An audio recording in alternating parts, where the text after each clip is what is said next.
Engineering में जो हम सब्जेक्ट सीखते हैं कॉलेज में, क्या ये सब्जेक्ट सच्ची यूजफुल होते हैं?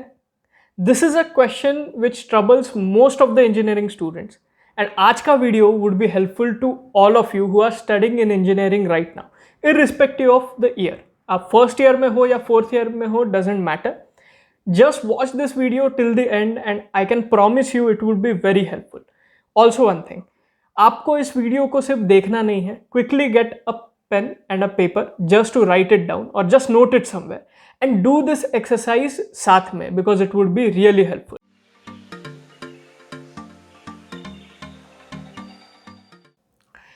हर सेमिस्टर में 5 या 6 सब्जेक्ट्स हम पढ़ते हैं इंजीनियरिंग के वक्त, और ये कॉमन सवाल है सबका कि does it even make sense to learn so many subjects? Will it really matter in my career, or am I learning these subjects for the sake? To make it easy for us to understand, let's classify these subjects into five simple types, which I'm going to tell now. But I have a request for all of you. First, take something to note and do your own classification, because this classification can be different for different people. हर एक person का understanding अलग है, हर एक person का perception अलग है, and most importantly हर एक का career goal is very different. So it is important कि आपका क्लासिफिकेशन आप खुद करो. मैं कुछ एग्जाम्पल्स दूंगा, बट दैट डजंट मीन कि this is what you have to perceive it as. It's completely upon you. So let's get started. So the type number 1 is subjects which are the building blocks. अब building blocks क्या होते हैं? Let's have a basic understanding. एक बार याद करो कि जब आप स्कूल में थे, आपने ऐसे बहुत सारे सब्जेक्ट्स पढ़े होंगे जो आपके 11th एंड 12th स्टैंडर्ड या पॉलिटेक्निक में यूजफुल भी नहीं थे, because you chose a specific stream. But during your school life those subjects were the building blocks. So you are aware of the concepts. Let's say if you are in engineering, आपने history में कुछ basic चीज़ें पढ़े थे, आपने civics में कुछ basic चीज़ें पढ़े थे. आपके करंट स्ट्रीम में वो यूजफुल नहीं है. Similarly in 11th 12th chemistry एक ऐसा सब्जेक्ट हो सकता है जो आज के डेट में इलेक्ट्रॉनिक्स या आईटी इंजीनियर को एज सच यूजफुल नहीं है. But these are kind of your building blocks. ये बिल्डिंग ब्लॉक्स करते क्या है? बिल्डिंग ब्लॉक्स आपके कंसेप्ट्स को इंप्रूव करते हैं. Those are kind of the very basic and core understanding वाले subjects which I feel should be interpreted in this way कि हम उस सब्जेक्ट को पढ़ रहे हैं to understand the concept more than getting marks in that. Marks तो खैर ठीक है, एग्जाम के लिए इंपॉर्टेंट है, बट अगर आपको वो कंसेप्ट क्लियर हो जाता है तो कहीं भी in any step of your career, if you encounter that particular field, you already have your building blocks properly setup. So इन सारे सब्जेक्ट्स को आप इस पर्टिकुलर कैटेगरी में डाल दीजिए. इट डिपेंड्स ऑन यू, आप ऐसे कौन से सब्जेक्ट्स को बिल्डिंग ब्लॉक्स मानते हो. जनरली वो सारे सब्जेक्ट्स इसमें आ जाएंगे जो बेसिक है और जो कंसेप्ट बेस्ड है. तो एग्जांपल के तौर पे अगर आप इलेक्ट्रॉनिक्स इंजीनियर हो तो इलेक्ट्रॉनिक्स डिवाइसेस या एनालॉग डिवाइसेस या इवन डिजिटल लॉजिक, ये कुछ बेसिक सब्जेक्ट्स में आ जाएंगे. अगर आप कंप्यूटर्स से बिलोंग करते हो तो ऑपरेटिंग सिस्टम या may be data structures, algorithm, ये कुछ सब्जेक्ट्स होंगे. Now this completely depends on your discipline. So just first classify this as the building blocks. Second type in which you should classify your subjects are those subjects which are like tools. इसका मतलब क्या है? याद करो जब आपने सबसे पहले कैलकुलस सीखा होगा, डिफरेंशिएशन, इंटीग्रेशन, आपने ये ज़रूर सोचा होगा कि क्या सच्ची ऐसा कभी कोई जॉब रहेगा या काम रहेगा जहां हम इंटीग्रेशन या डिफरेंशिएशन करेंगे and we would find a solution. ऐसा नहीं होता है, right? Now, what exactly is the purpose of learning mathematics then? In general, कोई भी topic from maths, basically. The simple reason is maths is like a tool, right? So that tool you can use at various places. So think about all the topics you have learned in maths from your school time till engineering. You would be applying those in different subjects. So these are like your tools. And does this mean सिर्फ mathematics? Not really. अगर आप electrical या electronic background से हो तो network theory एक subject है जिसमें आप सर्किट एनालिसिस सीखते हो, या फिर कंट्रोल सिस्टम्स है जिसमें आप सिस्टम को एनालाइज करते हो. तो ये सारे आपके टूल्स हैं. So learn this subjects like a tool कि आपको इसको यूज़ करना है कभी. But now comes a important question which I feel is a question to many people. What if I am not good at such subjects? बहुत सारे लोगों को मैथमेटिक्स उतना अच्छे से नहीं जमता है, they feel maths is tough. So what to do at such cases? Now let's see this.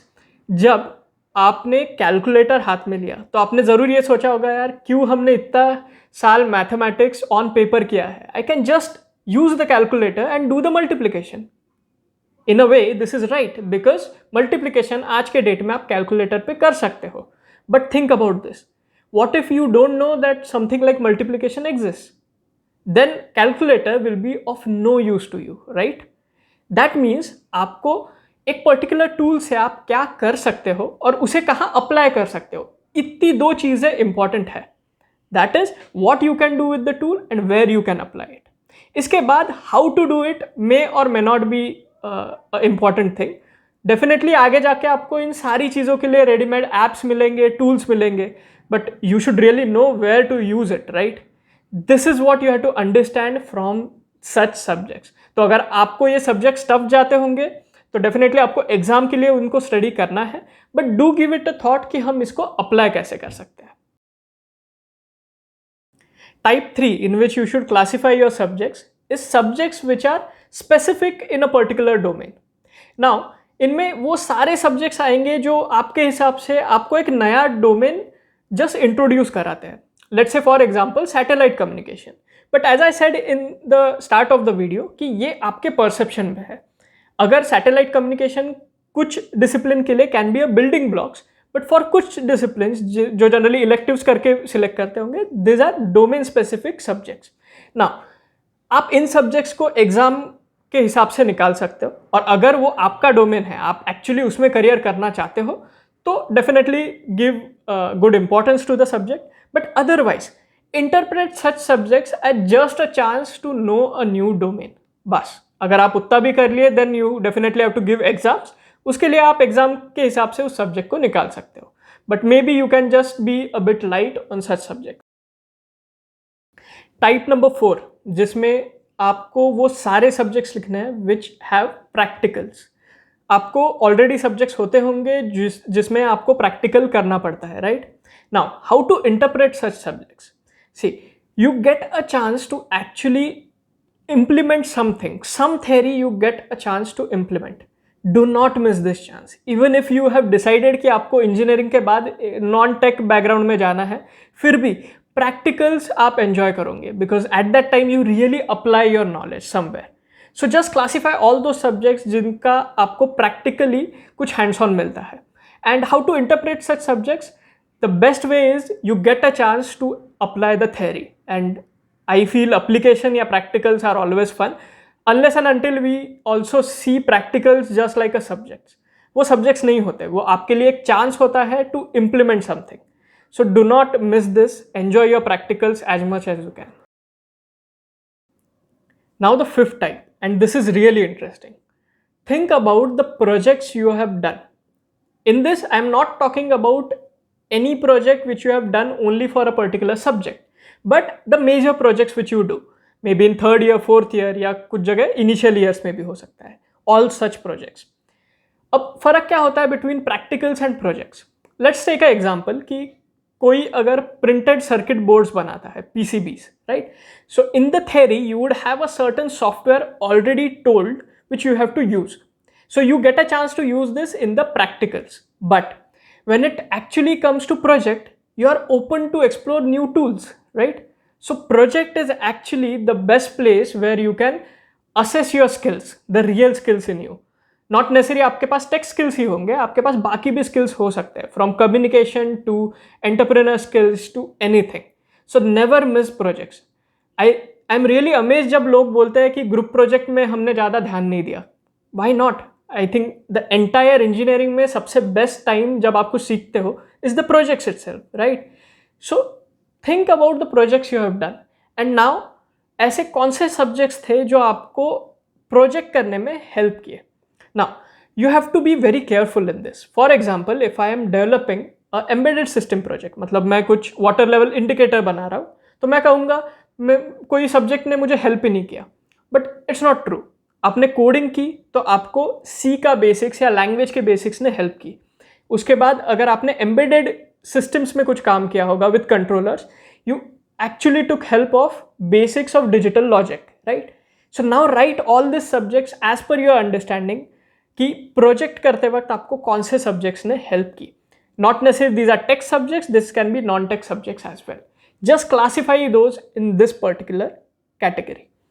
So to sum up this video, I am sure आपने आपके सब्जेक्ट्स को इन 5 फील्ड्स में क्लासीफाई कर लिया होगा. One subject can be in multiple categories as well. Now, how to make sense out of it? सबसे पहला, which are the basic building blocks, focus on it just so that you are aware of the concepts. Those are the basic building blocks. The second type, which are the tools, ensure कि आपको उन tools के साथ करना क्या है ये पता रहे. The type 3, which were specific to domain, you can ignore it if you are not planning to go in that particular field. Fourth one, practicals, do not miss it, enjoy as much as you can. And fifth one, which is the most important one, is projects. और आपको जो भी subjects आपने projects इस category में लिखे होंगे, take it very very seriously and do not restrict yourself only to the college syllabus. College syllabus के अलावा भी आप उस पर्टिकुलर सब्जेक्ट को लर्न कर सकते हो, and that's the best thing about projects.